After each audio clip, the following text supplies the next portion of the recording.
Universe becomes one nest. It is to ensure future for all creatures. Now, let me briefly mention a few take up in our deliberations in the conference. Uh, the first one is trust versus zero trust. Mutual trust is a true matrix of a just and peaceful social order that we know.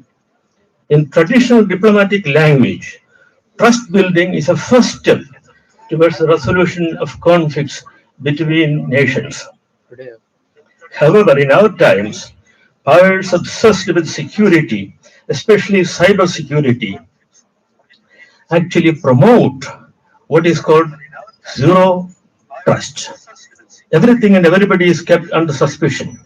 And the threat of the imagined enemy leads to increasing weaponization and security more and more.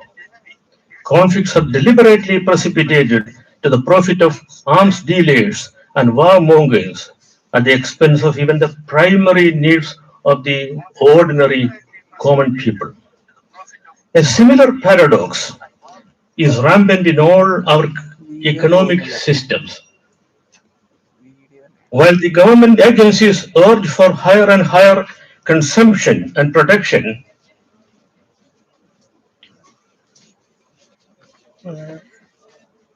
leading to higher emissions of greenhouse gases, the same heads of government meet every year in climate summits and ritually pledge a net zero carbon emission.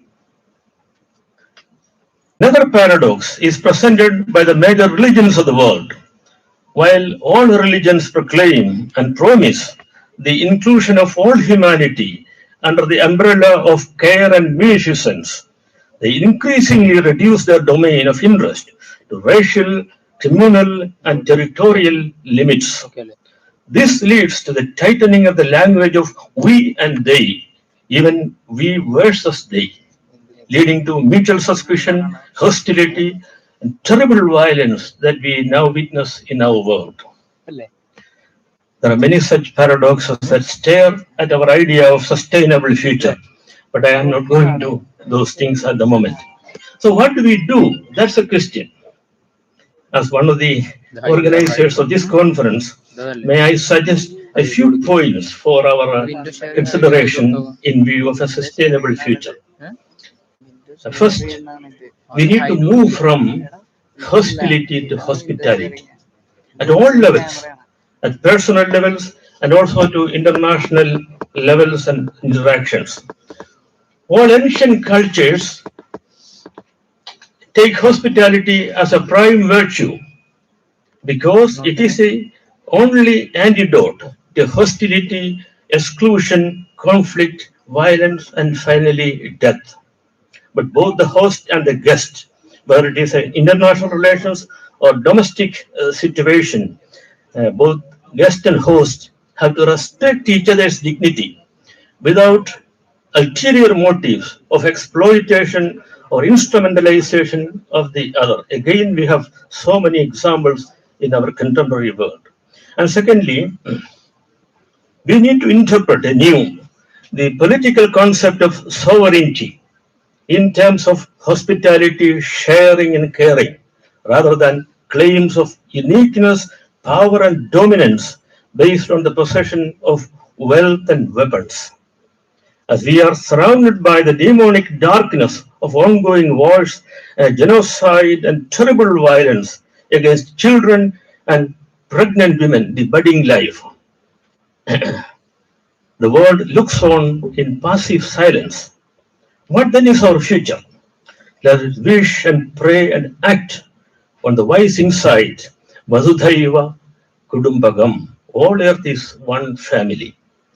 Thirdly, we need to reinstate the authentically several symbols of all religions, which are now being politically manipulated as symbols of exclusion, hatred, and violence, instead of illuminating human minds and hearts.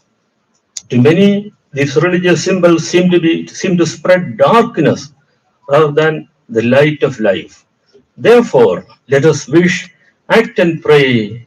Asado Masadgamaya. Lead me from untruth.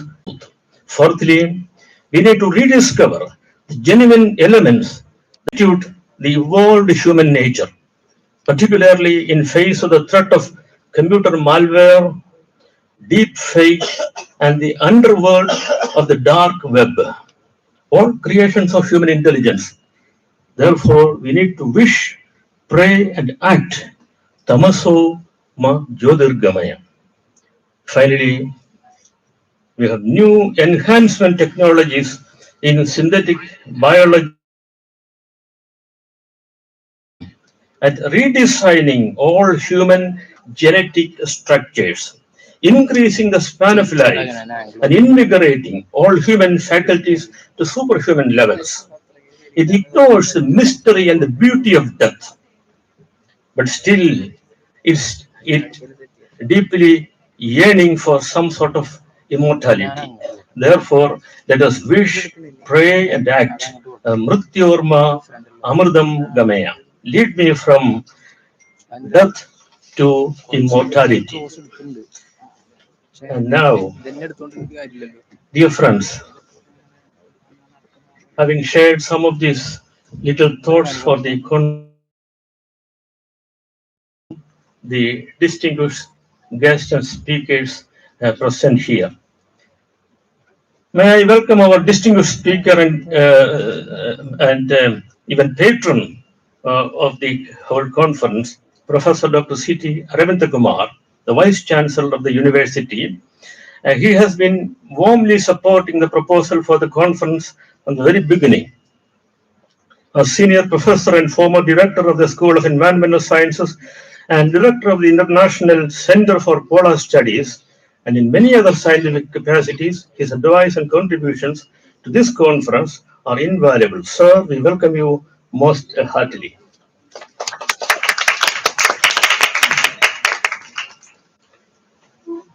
I recognize the inspiring Dr. Satish Kumar in our midst. He is the very symbol of a sage, a contemporary sage, the legendary Gandhian and visionary mentor of the conference, founder of the reputed Schumacher College in UK, and a world pilgrim for peace, non-violence, ecological and spiritual wisdom. We deeply appreciate his presence in our midst. His plenary address will be in the next session, and he will be introduced in detail by Dr. Cherian Epen, the president of Roy International Children's Foundation. Dr. Epen, a great philanthropist and visionary himself, roams the world to sow the seeds of social justice, environmental harmony, spiritual concord, and commitment to great ideas and great minds. In fact, this event owes a lot to the foresight and support of Dr. Cherian. Dr. Cherian, welcome.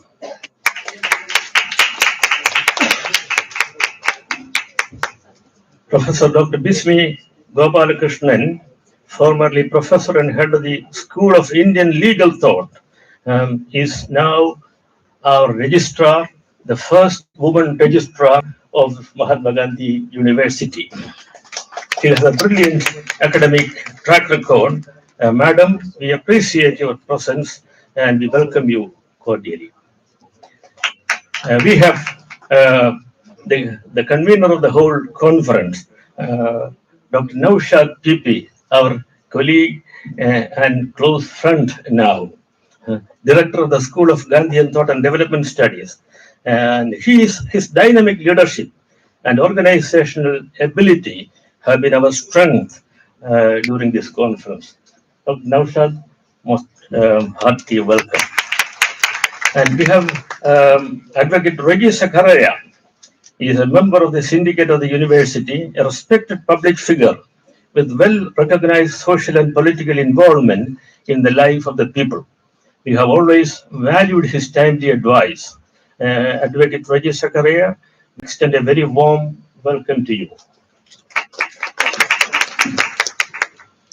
We have Dr. Mahesh Mohan, again, another organizer of the conference. He is the director of the School of Environmental Sciences. He is also the honorary director of the University Center of Organic Farming and Sustainable Agriculture. His gentle style of leadership has been very, very encouraging for the organizing committee. Sir, we gladly welcome you. Now, dear sisters and brothers, students, scholars, professors, and the public, you're all most uh, cordially welcomed to this conference. Let us join together and move forward in a true spirit of uh, justice and hope.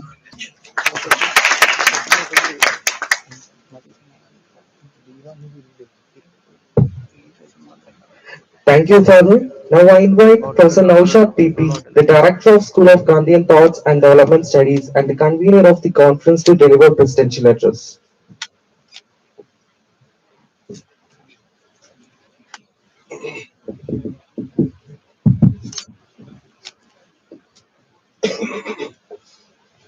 Most respected Vice Chancellor of Mahatma Gandhi University, Professor Dr. Arvind Kumar, respected Registrar Professor Dr. Bisney Gomalkrishnan, respected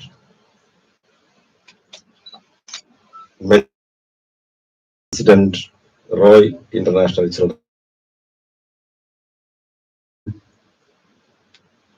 Organizing Secretary and Chair Professor of Paulos Mar Gregorios Chair, Father Dr.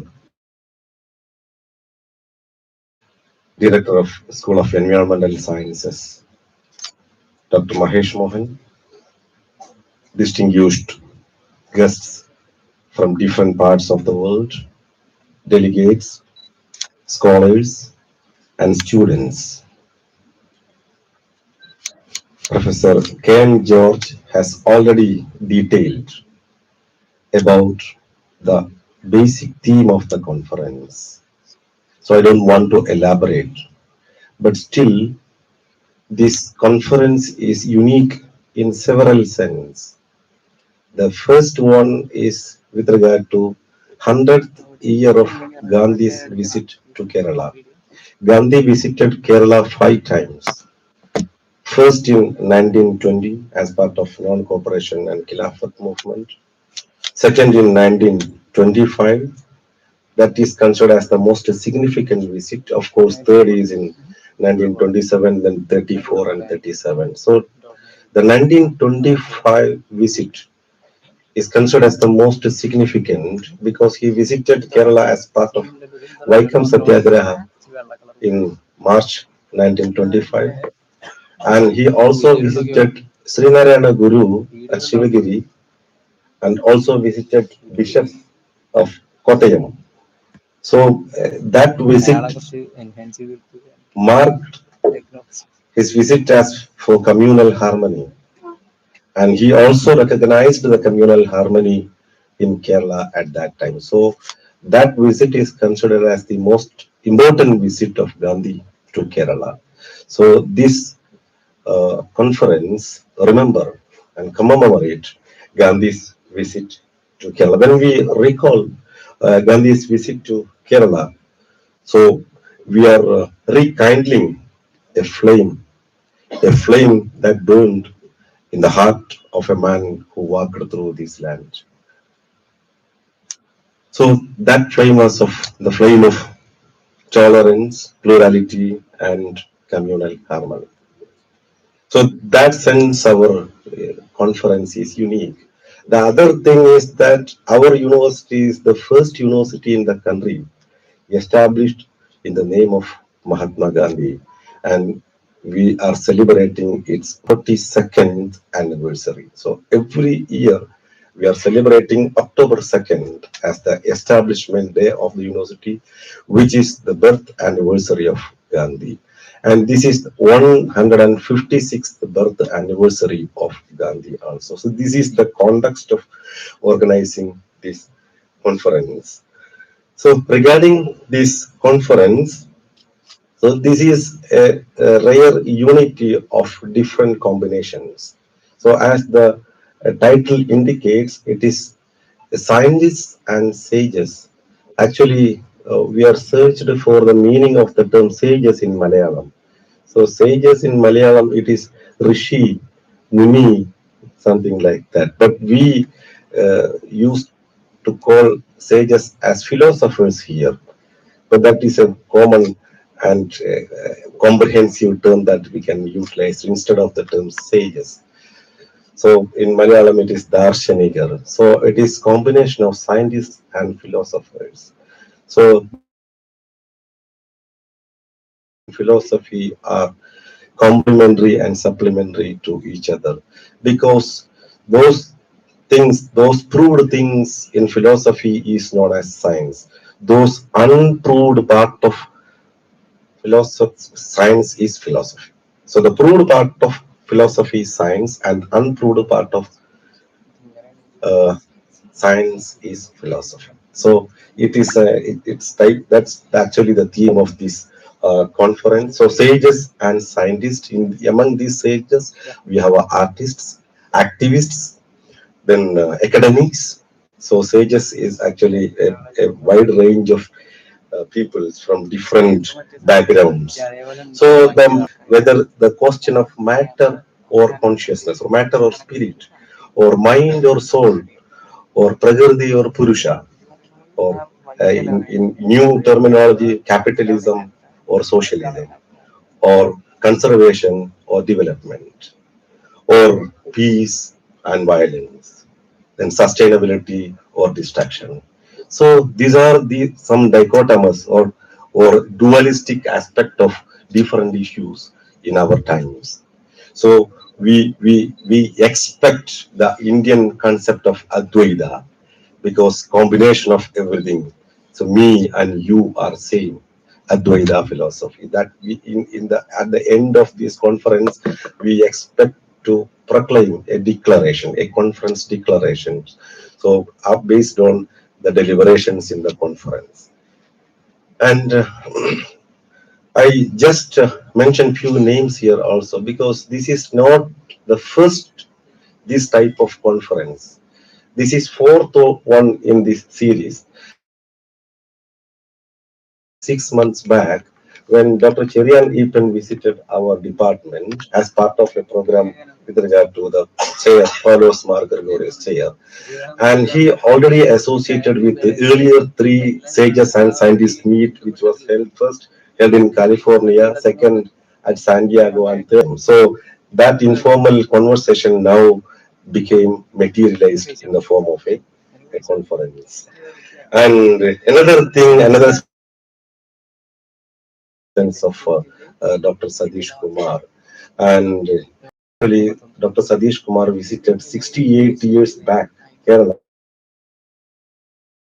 he visited at that time the first Chief Minister of Kerala, EMS Namboodiripani, and he, along with Vinoba Bhave, he visited different parts of Vinoba Bhave as part of Bhudan movement. And in 1969, so actually we had an informal conversation yesterday. In 1969, in the 100th year of Gandhi's birth anniversary, he actually organized he traveled from London to Delhi by car. It was 100 days race from London to Delhi to propagate the ideas of Mahatma Gandhi. And he is instrumental to establish Schumacher College. E.F. Schumacher is very famous, and Schumacher published his Small is Beautiful in 1973, and that is very popular book.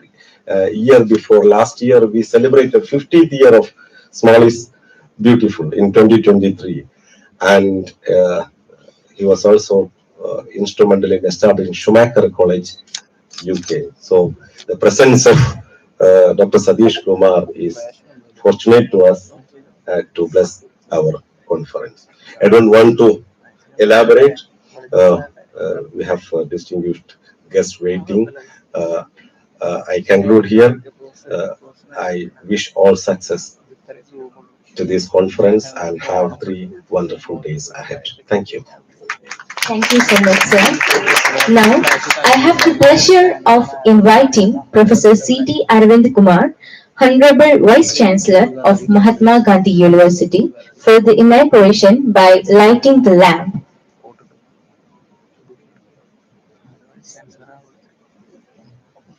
I also invite all the dignitaries on the stage to join Vice Chancellor in lighting the ceremonial lamp, marking the auspicious beginning of this international conference.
Thank you, sir. Thank you to all the dignitaries. Please be seated.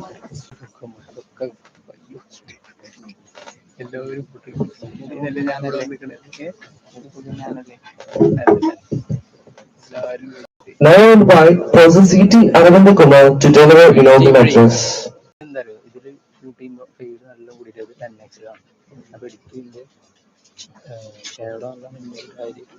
എല്ലാവർക്കും നമസ്കാരം. Very good morning to each one of you. The chair of the session, Professor Naushad, most respected Dr. Sadish Kumar,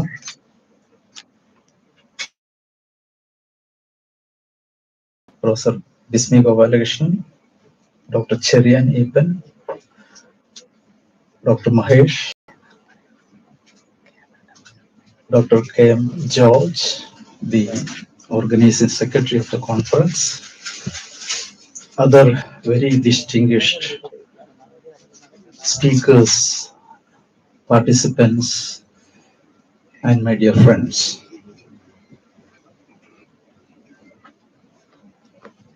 On October 2, 1869, at 7:11 a.m., in the quiet town of Porbandar, nested on the western coast of India, a soul descended into the human realm. Born Mohandas Karamchand Gandhi. His early life, though simple in outward appearance, was a crucible in which the moral instincts of a future Mahatma were first stirred. The early childhood of Gandhi was not remarkable in material terms, but philosophy teaches us to look beyond the visible. A generally valued function of a river, we should think of a river begins as a silent spring in the hills, but its destiny is to shape valleys and sustain civilizations. So too did this quiet child from Porbandar carry within him the potential to stir the conscience of a world. His actions and legacy now belongs to history. In other words, today his life stands as a chapter in the story of history. Once a short unit of a chapter is his visit to Kerala and Kottayam.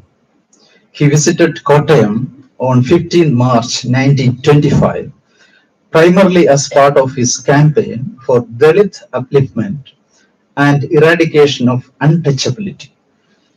He encouraged upper caste Hindus to accept Dalits as equal.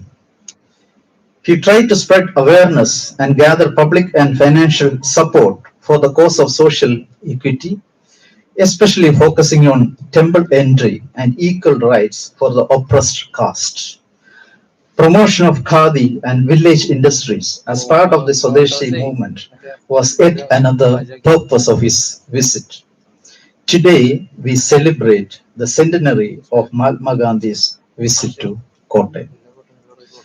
Another significant historical event took place on October 2nd, 1983, the birth of Mahatma Gandhi University. In the quiet founding of an academic institution, but the unfolding of a deeper vision, one that echoed the ideals of Mahatma himself. Established in 1983, this university emerged as a response to the silent yet urgent rather than merely informs. Just as Gandhi believed that true education lies in the harmonious development of body, mind, and spirit, the university stands towards a beacon of holistic learning rooted in values and relevances. Its founding marked not only a milestone but also a philosophy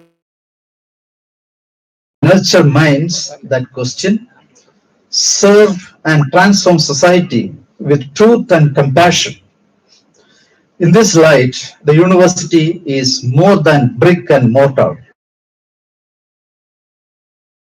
Its enduring message that real change begins with enlightened minds. The establishment of the School of Gandhian Thought and Development Studies in 1984 is yet another important step in the history of Mahatma Gandhi University. The first university to bear the name of Mahatma, it has completed 42 years of journey marked by purpose, progress, and pride. This institution provides a broad spectrum of academic programs at the undergraduate, postgraduate, and doctoral levels through its 30 university departments, one international and inter-university center, 7 inter-university centers, 9 inter-school centers, 1 national center, 3 international centers, 79 government-aided affiliated colleges, including 13 autonomous colleges, 194 unaided affiliate colleges, and 225 recognized research centers. We have 17 faculties in science, social science, language and literature, and other disciplines, making it a truly multidisciplinary university. In the last 4 decades of journey, this university has been graded as A++ by NAC, the National Accreditation Agency, a national standing of 43 in the university category and 17 among state universities in the country, and an international ranking, the Times Higher Education ranking, between 401 to 500.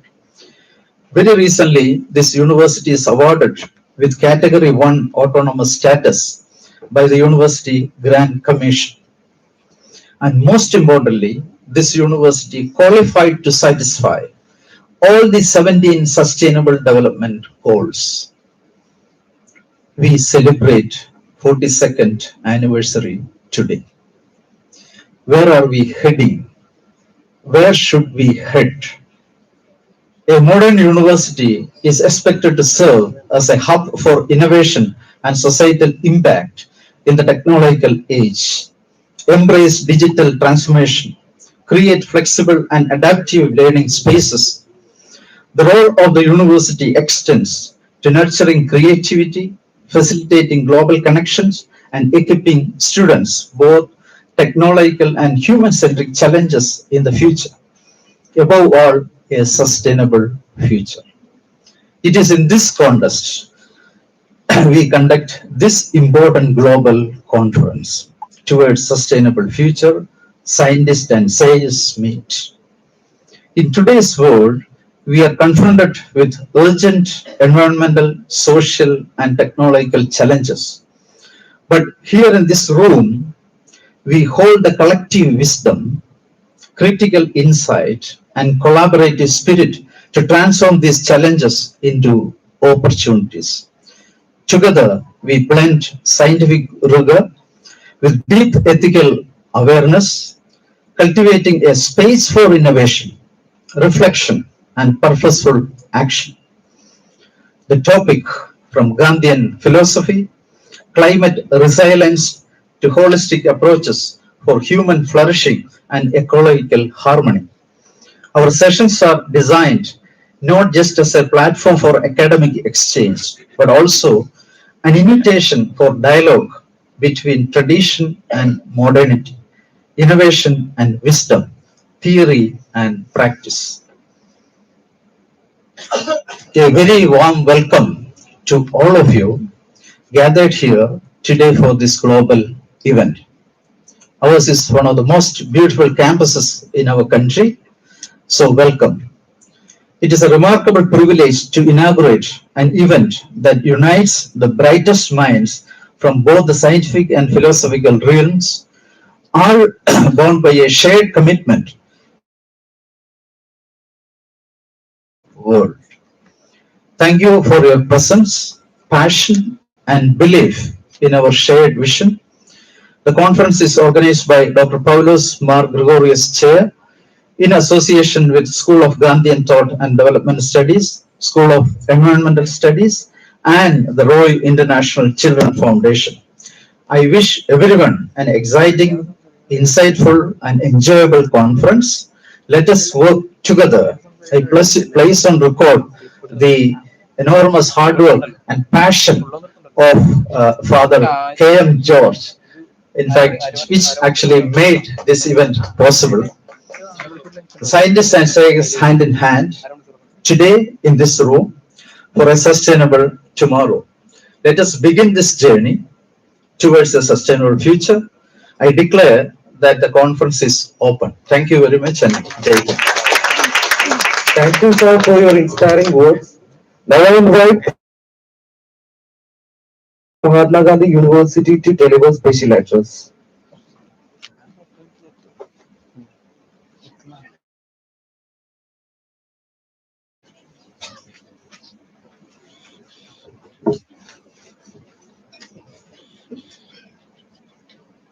Honorable Professor C.T. Aravind Kumar Sir, Vice Chancellor, Mahatma Gandhi University, Father Dr. K.M. George, Organizing Secretary of the Conference, the Chair of the Session, Professor Dr. Naushad Pepi, Director and Dean, School of Gandhi and Thought Development Studies,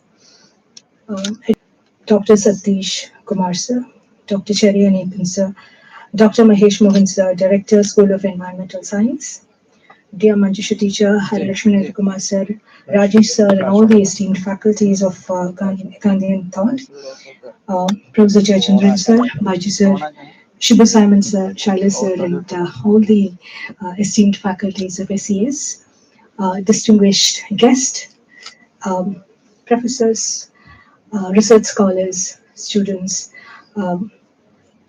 A warm good morning to one and all. Basically, sustainability has attained a status akin to that of democracy, freedom, and justice. Universally aspired to, interpreted in various ways, wide ranging in scope, exceedingly challenging to implement, and impossible to disregard. Today, every country supports sustainability, yet, how it is achievable, it remains unclear. Much like justice, complete sustainability may never be fully achieved, but striving for it remains very crucial. Sustainability rests on three pillars: economic development, social inclusion, and environmental protection, each of which is intertwined with the principles of rule of law. United Nations paramount dedication to the rule of law manifested in 2015 2030 Agenda for Sustainable is mirrored across all its goals. Whether we are addressing health, gender equality, climate change, or discriminatory practices, the law is recognized as either crucial or significant contributor in every domain. The rule of law's core principle is equality, equity, inclusion, rights, laws, and robust institutions. These are all integral to the United Nations. These principles are also the cardinal principle of the Sustainable Development Goal 16, which aims to cultivate peaceful, inclusive societies that support sustainable development, ensure justice is accessible to one and all, and develop institutions that are very effective, accountable, and inclusive across all tiers. So, on a different note, this also highlights the fact that law and justice are not domains of legal experts, but are essential for attaining other objectives such as economic development, energy, infrastructure, agriculture, education, and gender equality. Modern sustainable development concerns include transportation, clean water, energy, security, quality of life, public order, education, and require a multidisciplinary approach due to their complexity.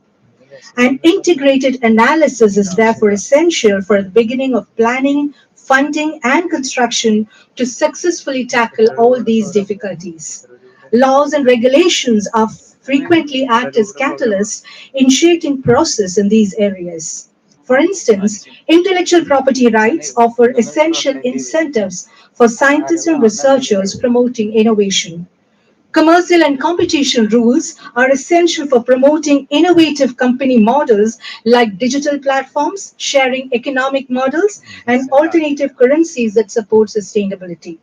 Progress has been made in terms of sustainable development metrics, and there have been enhancement in the involvement of businesses and NGOs in the sustainable development process.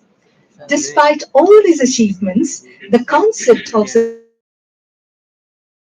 of hope and frustration due to its slow progress in showing tangible results. We are besieged by questions. What laws are in practice? Are they well conceived to achieve the protective aims? Do they work in practice? What social, economic, political, and cultural factors hinder or facilitate their effectiveness? What role, such as politicians, the police, the prosecutors, and the judges play? Probably an answer to all this is the environment over the last 3 decades, as countries have come to understand the vital linkages between environment, economic growth, public health, social cohesion, and security. These and other environmental laws, rights, and institutions have helped to slow and, in some cases,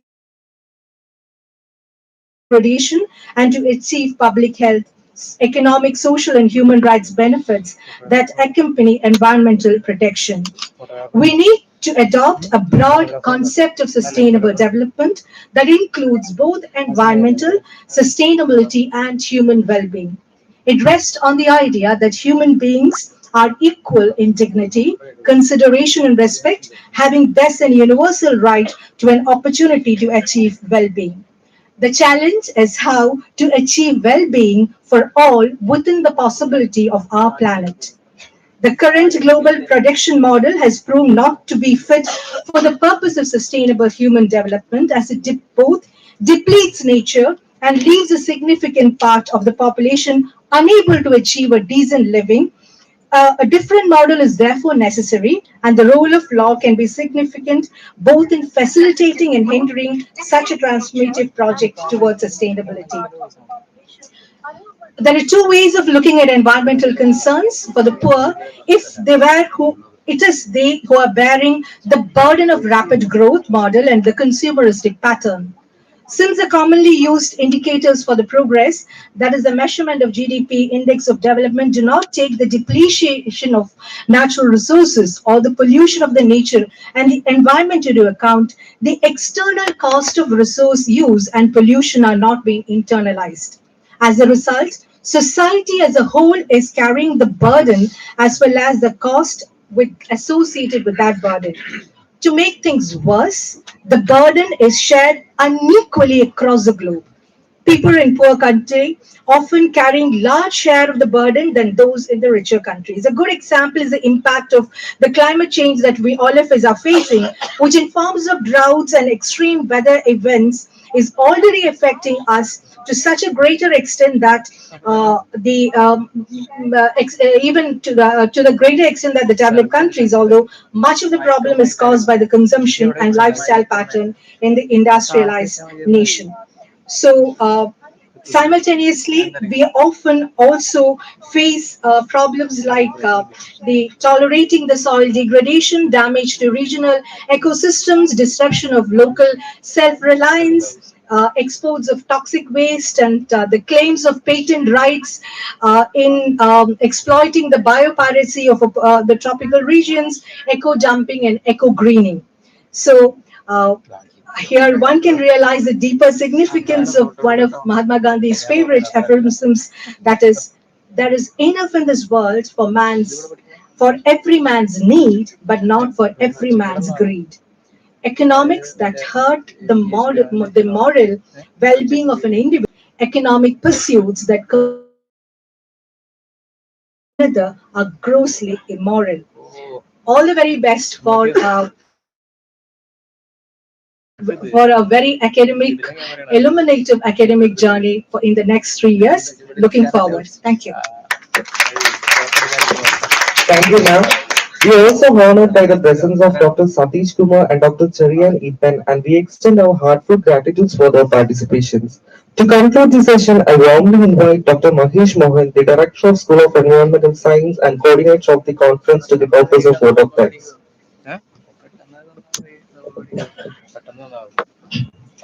Respected Honorable Vice Chancellor Arvind Kumar sir,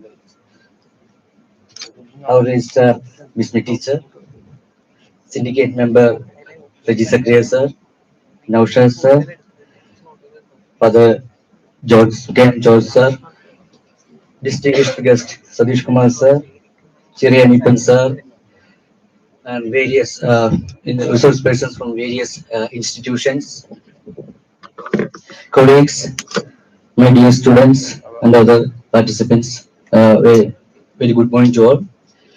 So we all know that we are in a we are in the midst of a triple planetary crisis. It is climate change, biodiversity degradation, land degradation. So these are the three triple planetary crises, and we are in the middle of it.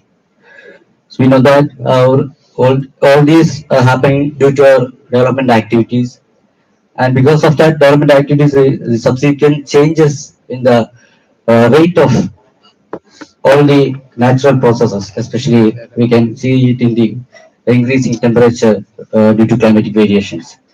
So all these changes will affect all our atmospheric processes, ocean circulations, that will subsequently lead to changes in the biogeochemical cycles of various elements, natural elements, and also the vicious cycle of environment pollutants. So we are living in this situation, and we have to develop or found some solutions to combat, to manage, or to mitigate all these aspects. So, in this connection, this conference, I hope this conference will give a good platform to discuss all those things, and we'll get good outcomes based on our discussions. So, with these few words, I am getting into my duty to deliver a vote of thanks. So, first of all, I would like to thank our Honorable Vice Chancellor, Professor C.T. Arvind Kumar sir, for his immense support in organizing the scientists and sages meet. And he always supporting all the academic activities of our university. And he inaugurated this conference on behalf of the organizing committee. I extend a sincere thanks to you, sir. Professor Bismi Gopalakrishnan, Registrar of our university, she is also continuously supporting with all the mainly administrative support, and she helped in organizing such an event in this university on behalf of the organizing committee, and I extend sincere thanks to ma'am. Thank you. We are honored by the presence of our mentor, Dr. Sadish Kumar sir, Schumacher College, founder of the Schumacher College, and Cherian Ipin sir. He is also a part of part of the organizing committee, and I extend my sincere thanks to Sadish Kumar sir and Cherian Ipin sir for attending this inaugural function. Father Dr. K.M. George, chairperson and professor at the Dr. Paulos Mar Gregorius Chair at Mahatma Gandhi University, who is the man behind this event, and also Professor Naushad, who is the convener of the conference and director of the School of Gandhian Thought and Development Studies. So both does not require any specific comments for this year. They are coordinated very well to accomplish this mission. And on behalf of the organizing committee, I extend sincere thanks to Father and Naushad sir. Thank you. And on behalf of the organizing committee, I thank all the resource persons from various international institutions, participants from other institutes, head of the departments of various schools and departments of this university, deans, faculty members, research scholars, students, and staff participating in this inaugural session of this conference. Thank you all. And we have a wonderful syndicate in MG University, and they support all the academic activities of this university. On behalf of the organizing committee, I extend a heartfelt thank to Advocate Reji Sakriya sir. He is a member syndicate for felicitating the conference. Thank you, sir. And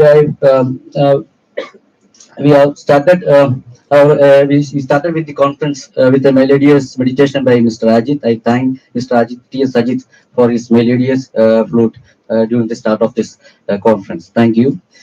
And I am also thankful to Dr. Joni Johnson, sir, director of this Convergence Center, for giving this hall for the conference, and MGU administration for supporting all the possible support, all the supports for conducting this event. And also, I can see a lot of resource persons, Dr. Jerinan sir, our research director, Professor KP Joy sir. He is a former director of the School of Environmental Sciences and chairman of the State Environment Impact Assessment Authority, Professor Series sir, and a lot of other senior persons. I can see. I thank all of them for attending this inaugural function. And finally, I hope the conference will have fruitful discussions in the coming 3 days. And I welcome you all to this conference once again. Thank you. Thank you, Dr. Mahesh, for expressing our collective gratitude so thoughtfully. Now we'll break for a tea. You all are requested to join us for refreshment. The next session will begin after 15 minutes. I request all the speakers to hand over your presentation to the technical team, which is seated near registration desk. Thank you.